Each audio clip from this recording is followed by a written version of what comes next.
talk about this because I thought it was funny when it came up. And this is Elon Musk earlier today. Now, obviously, you know that there's a public perception that, and you're clarifying this now, but there's a public perception that that was part of a apology tour, if you will. That this had been said online. There was all of the criticism. There was advertisers leaving. We talked to Bob Iger today. I hope they stop. You hope? Don't advertise. You don't want them to advertise? No. What do you mean? If somebody's going to try to blackmail me with advertising, blackmail me with money, go fuck yourself. But the guy from the news doesn't even know what to say.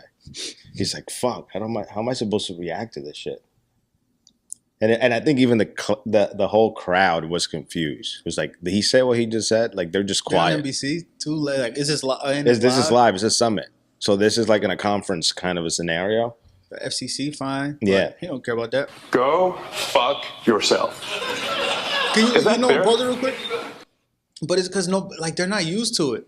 Like nobody talks like that. Nobody's honest with them. Like I know. And it's all bullshit. Everybody all like this little fake fairy tale games. Like it's a very few thin cloth of and not only that, an executive that's a CEO to right now, what is it, 3-4 major corporations? He's not the CEO of X anymore, but technically he's the face of it. Yeah. So they're not used to somebody talking this way.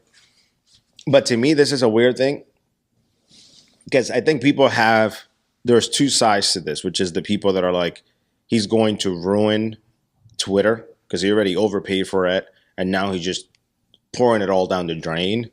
And then you have the side of, he just anti-establishments and he's going to stand his ground. And now he's just willing to prove it in any way possible. Like he's just going to be like, all right, I'm just not going to follow the little line that I'm supposed to follow based on what people say. And he's kind of saying, right, I have the money. So what, you're going to threaten me? What? Me money? He already lost half the value of Twitter anyways, the moment he bought it. Yeah. So I don't think he's too concerned right now about its value kind of a situation. He's playing a long game. Like, he's not worried about ad money. Yeah.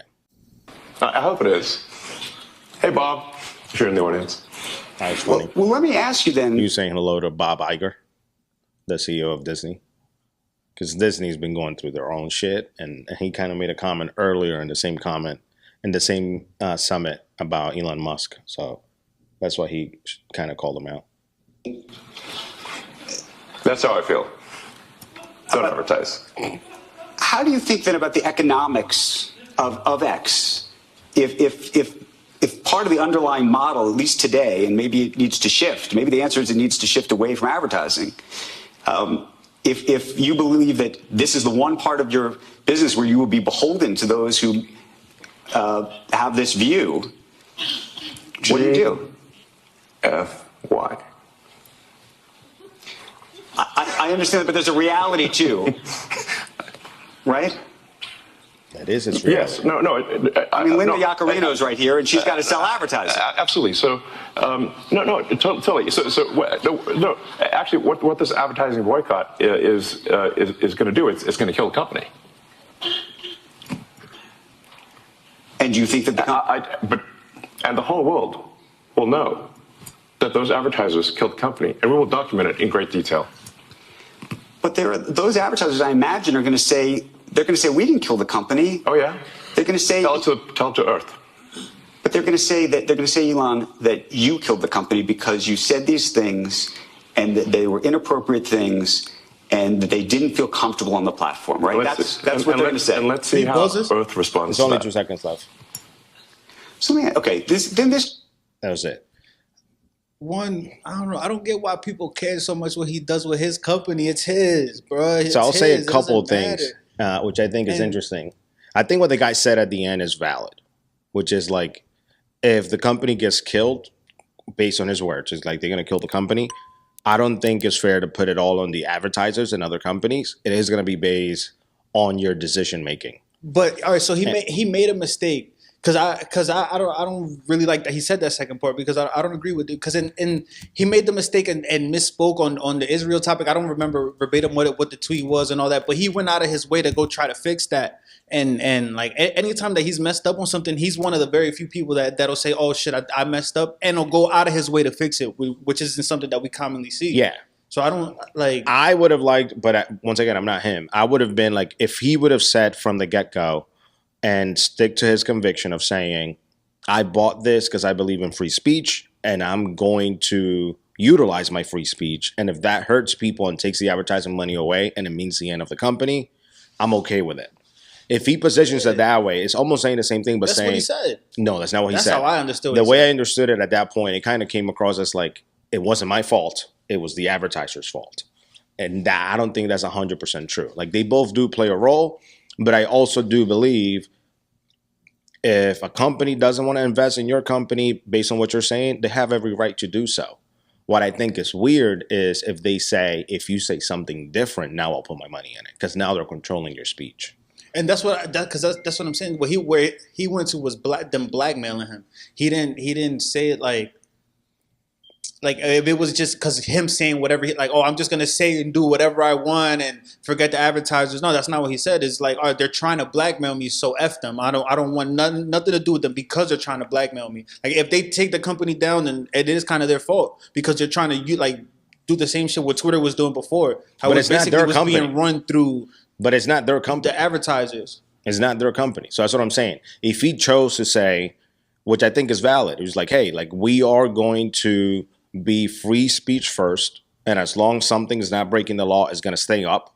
Doesn't matter what it is. I'm cool with that.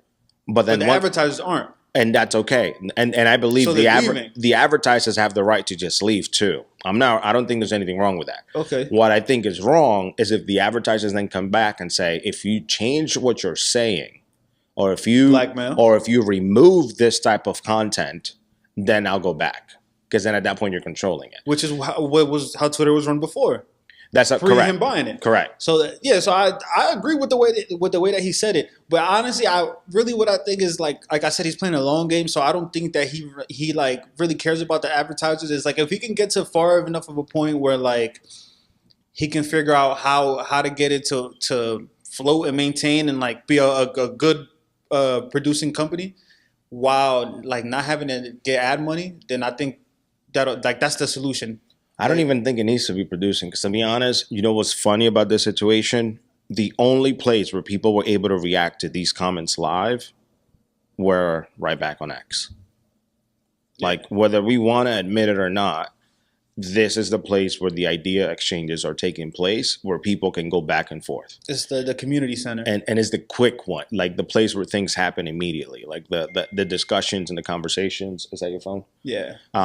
Sorry. They come through is here. That's the platform that is happening. Because even us in Twitter, Instagram, whatever the case might be, in order to create a video or something, there's an element of production and time that takes time before we even chime in into something like this. So it kind of proves this point. Like, it's either, to me, this is going to be a very interesting experiment of something that's going to become a very, very great company eventually, or is the system going to tear it down because it cannot allow it to go against the norm of what they consider to be the norm. I think it's going to be one of those two outcomes. Even if it's not like a company that produces a boatload of money, it's still a company that has hundreds of employees and still has to make some type of money from somehow. You know what I'm saying? So if the majority of their money is coming from advertising, they just have to find a way to replace that. Not that they have to be a super producing company. Correct. He did So cut down that's a what I'm lot. saying. He just has to figure that part of it out. Correct. But yeah, but his mindset is Twitter to be the everything app, which is, to me, that raises some other kinds of red flags, but I kind of get his thought process.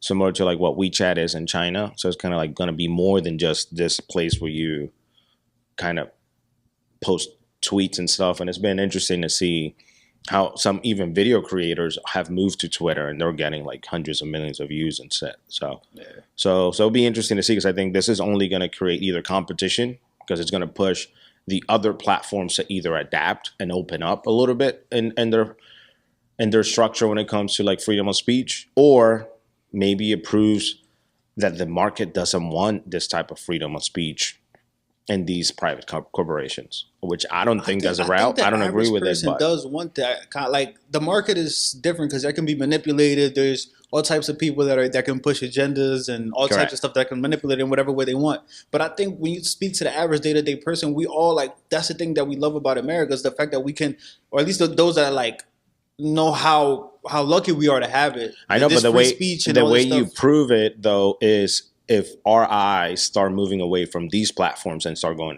to X. Like, that's the only way. You know what I mean? Like, but that's what I'm saying.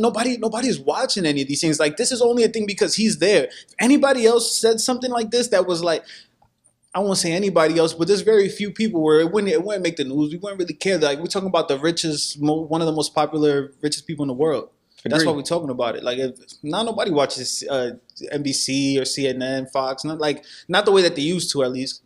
No, I agree. I don't think this is the news aspect of it. Yeah. I think this is more of like big corporations wanting to shut him up. I don't think this is the news trying to shut him up. Sort of, because they're like the ones creating the stories, but then they're weaponizing other companies against him.